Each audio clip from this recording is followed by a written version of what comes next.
So today is March 25th, 2022. It's about 11 a.m., 11:17 to be exact. And it's National CP Awareness Day, National Cerebral Palsy Awareness Day.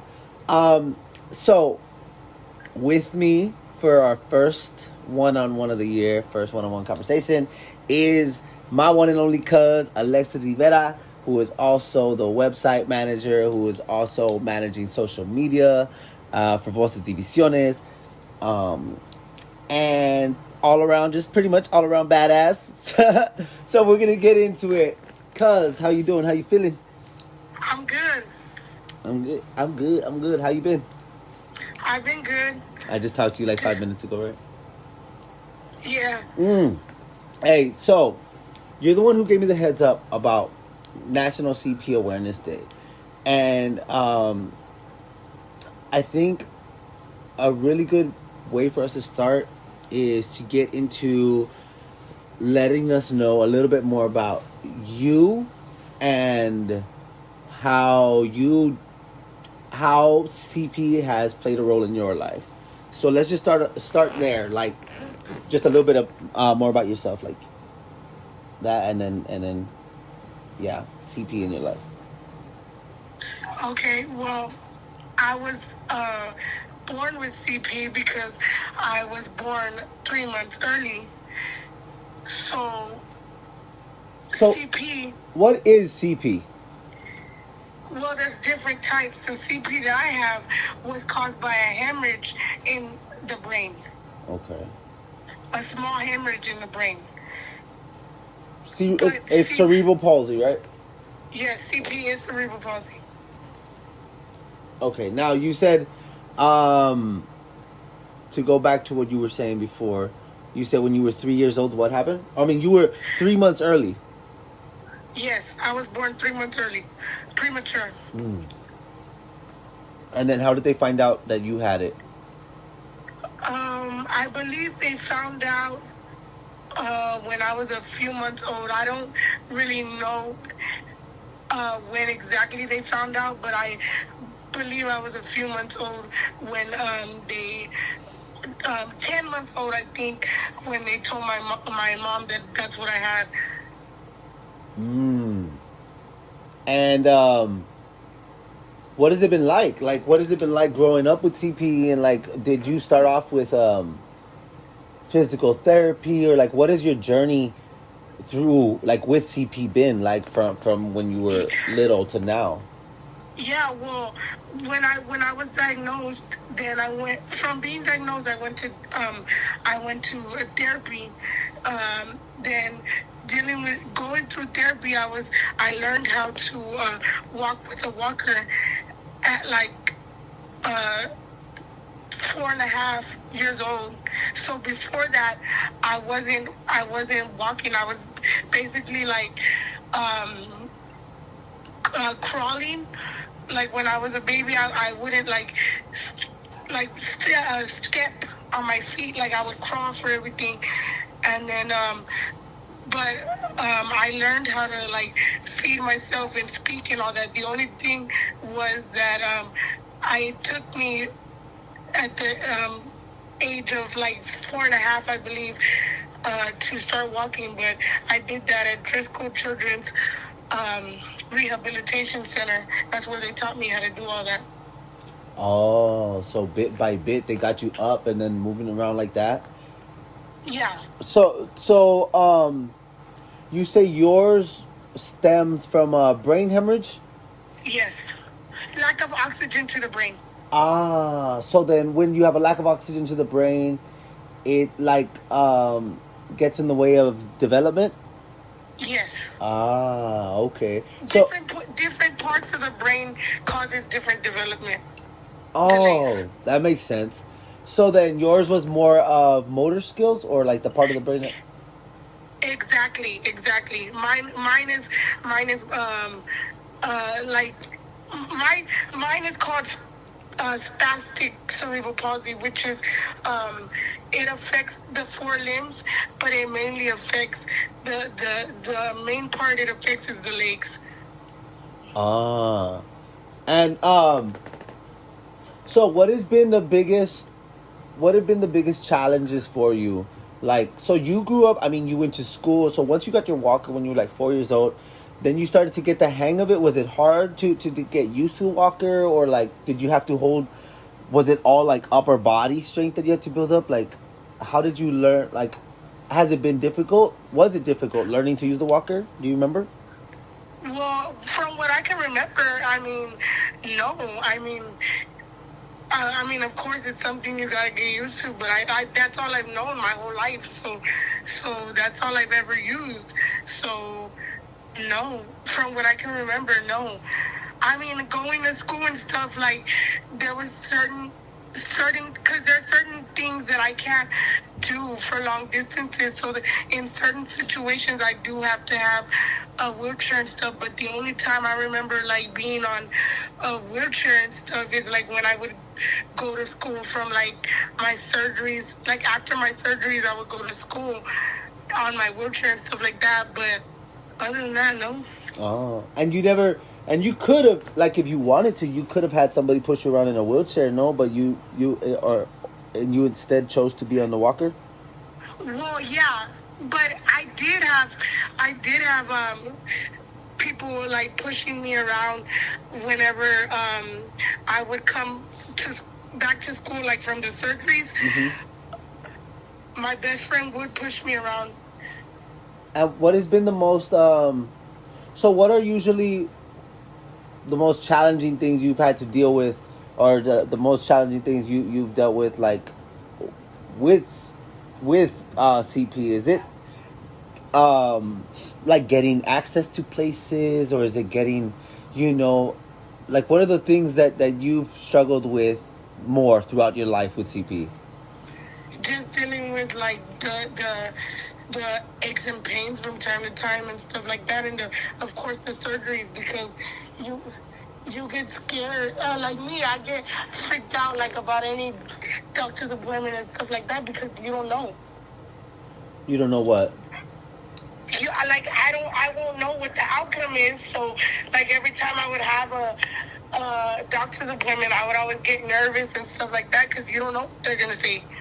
And you've had bad, like, experiences in the doctor's office, doctor visits? Oh yeah, because I'm scared of all that kind of stuff. So. And you spent a lot of time, right? So you grew up in the hospital in a way. Oh yeah. And where were you? What hospital was it? Driscoll Children's Hospital. Oh, so you got to know, like, the nurses and everybody there, like, you were like. Oh yeah, they got to know me very well. They got to know me very well, yeah. So what happens with your aches and pains? How do you get aches and pains? Is that from, like, because you still move your feet and stuff, you just can't move them in a way that's, like, mobile, like at every joint and stuff, right? They get stiff. Okay. So so you don't bend them, right? Because when you're walking, you don't bend your knees, or do you bend your knees, or, like, what parts of your legs, like? Well, my muscles are weak because of the CP, so that's why my bones are, like, my muscles get stiff. Ah. So over time, they start to get sore. Or, like, is that like a weekly thing, or is it every so often when you start getting pains? And well, to me, it's like when the cold comes around, my wrist starts to hurt, because I developed carpal tunnel due to the fact of the walker. Oh, because you have to like, always hold it. When the cold comes around, like, that's when my bones start to, like, hurt. So when you, like, because you would spend, I mean, what's the longest amount of time that you usually spend on the walker, like, holding the walker and, like, walking? 24/7, because I can't move without it. That's true. So all day, pretty much, you're gripping on it, and your hands in that clench, right? All day, every day, I'm on the walker, because I have no body balance, so that's what I use. Do you ever feel it? Like, whenever you're sitting down, do you ever feel like you're still holding the walker? Like, your hands, like, feel like, kind of like. Oh, no. No, because, like, you know, kind of like, what's that thing like where you feel like you're holding on to something because you just had it for a long time and it feels like, I don't know, but so then you deal with those. You take and they've given you stuff like, are you on like medications full time for this? No, the only thing I use from time to time, like when my bones ache and stuff like that, is I use CBD topical cream. Oh, nice, and it helps. Other than that, I don't take any medications or nothing like that. Luckily. Does the CBD cream help? Oh yes. Nice. You notice a big difference, huh? Yes, but after a while, like it'll start to hurt again because like it's not like an automatic thing. Yeah. To where it'll take the pain away, but it helps for the time being. So, how did you like the what was the setting like growing up like that in the hospital? Like, what was it like? I mean, how did they really? Do you feel like they did a lot to like help you and stuff? Oh yeah, if it wasn't for Driscoll or Children's Rehabilitation Center, I wouldn't be able to move around with the walker on my own. They're the ones that taught me. And it makes a big difference, right? Like who gives you the health care and stuff and how they are and whether or not you feel. Yeah. Yeah. Especially as a kid, because you were there. Like you were, I mean, when there was kids, like when people were at home or kids were whatever, you were over there learning how to use the walker, you know? Yep. So you gotta feel like, and there were a lot of kids over there with you? There was kids, but I don't remember anybody. Like I was always by myself doing my own thing. But like I would see other people go in for different things, like in the lobby and stuff. Ah. And what about today? Like how? What about you say you don't go to the hospital rarely, right? You haven't been. Is it just for checkups or like how? Where are you today with CP? Well, as far as like physical therapy and stuff like that, I don't do that right anymore because they say that I mastered everything that all the skills that I was gonna be able to do. So like, as far as physical therapy, I don't do that anymore. Okay. Now, okay, so that's more like physical, medical, and everything. Now, what about emotional and mental? How have you grown up, and gotten through these things? And if there were ever times where you were feeling down or about yourself or anything, how did you get through moments like that? Well, with the supportive family and my best friend. Nice. Like there were times when things would get to you. Oh yeah, for sure. There's times where stuff like that, like it's in the back of your head, like that's what you think about, but you can't. I don't let it get to me. Yeah, I can imagine it would be like moments of frustration and things like that. Oh yeah, for sure. You're gonna get frustrated. Yeah, and then you said for you, what's helped has been your family and your best friend. Yeah, I wouldn't have been able to deal with the stuff if it wasn't for the support of family and I guess my best friend. Yeah, wow, that's really cool. That's good because I mean you could talk all day about the people helping with the medicine side and everything, but also people forget about the emotional and psychological and things that you have to deal with internally about how you feel about everything. So that's really important. Now speaking of you being able to get through stuff, one of the things we all talk about, especially me and my mom and stuff, when we talk about you, is how you're just a damn boss. Like how you're just a damn boss, like no matter what, like whatever you've gone through, like it's like, no, you've inspired not only a lot of us in the family, but I'm sure people outside of the family. And I think it was like, did they tell you the story about Brandon, our cousin Brandon?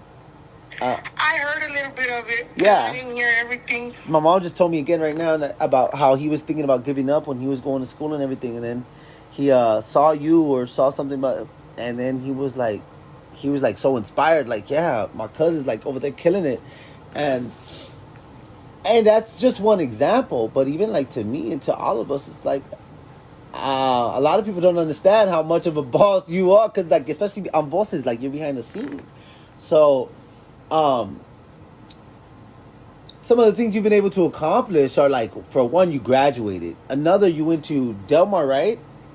Yeah, Del Mar College. And you put yourself through school. You went to school, and what did you accomplish while at school?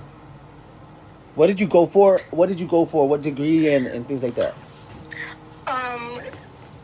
Digital media and web design, but if you want to get technical, it's called computer science. Yeah, let's get technical. That sounded slick. Hey, so what made you make the leap to go to college? Because you already like going through school. You already had handled that, and you were like, did you ever feel like, well, you know what? I have enough of an excuse to where I can take it easy, you know? No, honestly, no, because like my mom and everybody in the family, like, no, they not once have they like told me like, oh, you like, no, you can slow down. No, grandma and everybody was like, no, you're gonna do what you gotta do. And I'm the type that I can't just be like sitting still not doing nothing. I gotta do something. So I decided to go to school for web design. Nice. And was it challenging? Because I've dealt with computers all my life, because physically I can't write. So I've dealt with a computer all my life, since elementary school till all my life. So that was one of the main reasons why I decided to go into web design, because it has to do with computers. Oh, that's really great. And I just realized that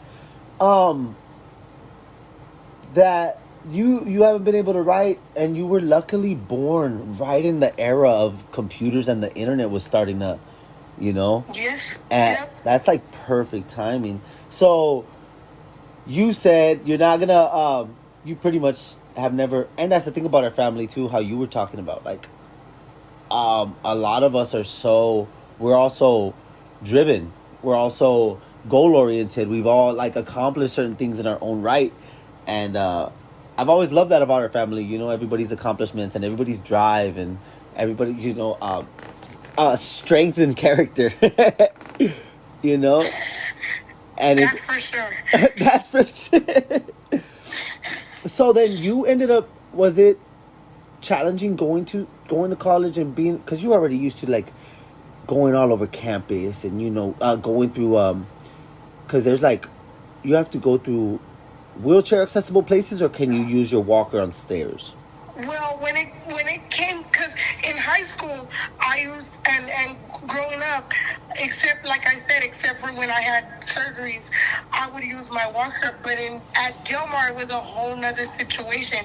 At Del Mar I had to use a motorized, because there was no way that I would have been able to get from my classes using the walker. It would have been impossible. Especially on time, right? Yes. Yeah, because there's so bunch, and I see people run across the whatever. Well, that's good that they had that accessibility. Yes. Weren't you on the dean's list? Yes, 1 year. Yes, I was. How do you get on the dean's list? Good grades, I guess. I don't know. I was in shock myself. I think that's badass. So that's really cool. And how did it feel when you finally graduated? It felt good. And the only sad part about it was that grandma wasn't there, but I know she was watching from heaven. But I mean, it was good. It was a big accomplishment. Oh, 100% she was. You already know. And now, and then going back to that wonderful, wonderful woman of ours, you mentioned her a little bit ago when you were talking about being like strong. And what do you remember about grandma as far as like things that inspired you about her, or things that made you feel strong within yourself? And like, what are some things about grandma that that inspired you to be the person you are today? Well, Grandma actually told me that I was an inspiration to her. Wow. Oh wow, Yeah. that's amazing. And you know, that lady was a strong lady, very real. You know, very authentic and honest and tough. You know, like not tough in a mean kind of, but tough in like stand your ground and stick up for like you know for yourself and be who you are. Like don't take no damn shit. You know. Like straight up, and she would stand up for that. Like if it was something to do with something or someone she cared about, straight like right there, like she would not stand for it. And I feel like she taught a lot of us that, you know. Oh yeah, Grandma wouldn't play. There was one time where she was picking up me with my mom. She was picking up me and Mercedes from high school, and my best friend was gonna go somewhere with me, and I said, "Oh my God, my grandma's in the front seat." But I was telling my best friend that, and my best friend starts laughing, and I'm like, "What are you laughing at?" And then she taps me on my shoulder. So when she taps me, I turn, and Grandma's throwing me the finger from the car. She read my mouth. She read me telling my best friend, "Oh my God, I have to sit in the back seat because my grandma's in the passenger seat." Oh my God, that's classic. Yeah, and my best friend still to this day won't let me forget it. That's amazing. That sums her up right there. For real. And she's always that like it's crazy because she's always like has that outgoing. She had that outgoing personality, and that you know she was at the house a lot, but she'd be out and about. Like she reminded me a lot of my mom, you know, like Yeah. and just being, but she was also herself, just being able to be herself. And she, when we lived with her, that's one of the things I remember. And you know, before she passed away, like we would talk all the time. I would call her from lunch. She would always answer every lunch break. I would call her, and then she would like sing to me and her and Gordo, and then she'd start like cussing Gordo out because he said something stupid, and that was it. But no, but I think that's great. You know that you took inspiration from our family and like, but also from within yourself. You know, because at the end of the day, it's like something that you've dealt with alone, like. You've had to grow through these pains. You've had to accomplish these things on your own. No one was going to force you to go to these classes. You know, no one's going to force you to, like, but it's you telling yourself that. And yeah.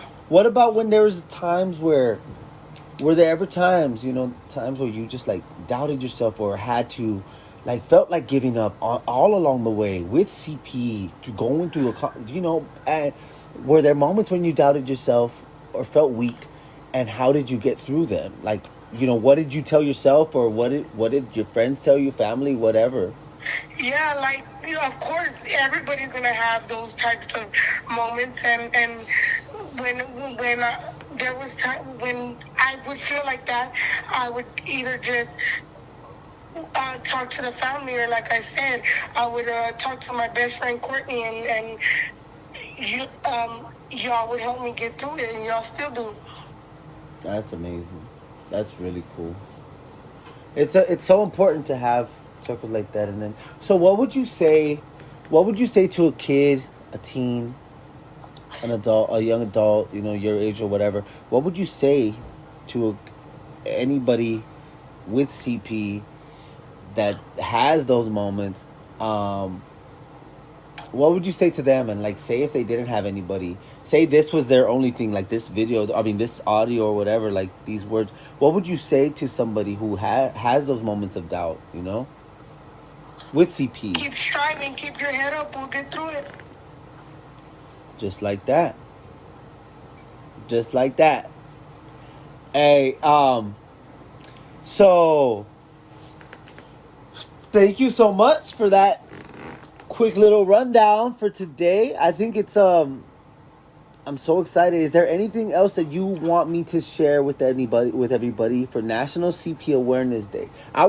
Before that, I want to just say thank you for all the help that you've done, like everything you've done, all the work on Voz Divisiones. People don't understand. You're like the Wizard of Oz, like the maestro behind the scenes, like keeping it all running and keeping things going, and always down for whatever and down to learn. And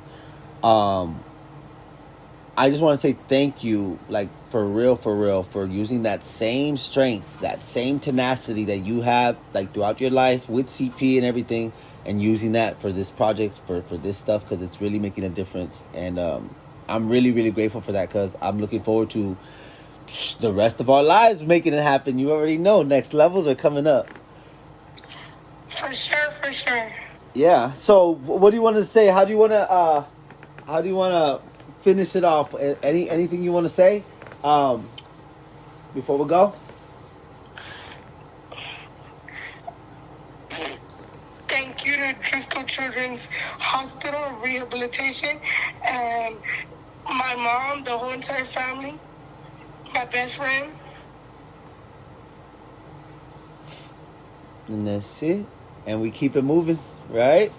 Yep. We keep it moving. Let's get it. All right, cuz. Hey, you enjoy your day. Have a really, really good day.